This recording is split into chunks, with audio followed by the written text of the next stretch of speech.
વલસાડના તિથલ રોડ ઉપર કલેક્ટર બંગલાની સામે બેંક ઓફ બરોડાની બાજુમાં મહાકાય આંબલીનું વૃક્ષ ધરાશય થયું। તારીખ 4 ઓગસ્ટ રવિવારના રોજ 12 કલાકની મળતી માહિતી મુજબ વલસાડના તિથલ રોડ ઉપર કલેક્ટર બંગલાની સામે બેંક ઓફ બરોડાની બાજુમાં મહાકાય આંબલીનું વૃક્ષ ધરાશય થયું હતું, જેને લઈ વીજ તાર તૂટી પડ્યા અને દિવાલ સહિત નજીકમાં આવેલી એક લારીમાં નુકસાન થયું હતું। અને હાલ વલસાડ તાલુકામાં છેલ્લા 2 દિવસથી સતત ભારે પવન સાથે વરસાદ વરસી રહ્યો છે અને વરસાદને પગલે ઘણા વિસ્તારોમાં પાણી ભરાવાની સમસ્યા તથા વૃક્ષ ધરાશય થવાની ઘટના ખૂબ જ સામાન્ય બની છે।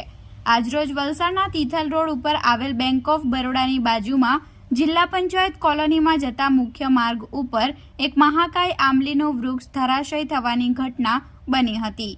જો કે આ ઘટનામાં વીજ જોડાણના મુખ્ય લાઇન ઉપર વૃક્ષ પડતા આસપાસના વિસ્તારમાં વીજ પુરવઠો ખોરવાઈ જવા પામ્યો હતો અને એક પાણીપુરીની લારી તથા વીજ થાંભલો પણ આ ઘટનામાં દબાઈ જવા પામ્યો હતો। જો કે સમગ્ર ઘટના બનતા જીબીની ટીમ ઘટના સ્થળે દોડી આવી હતી અને તાત્કાલિક ધોરણે વીજ પુરવઠો શરૂ કરવા માટે કામગીરી હાથ ધરી હતી।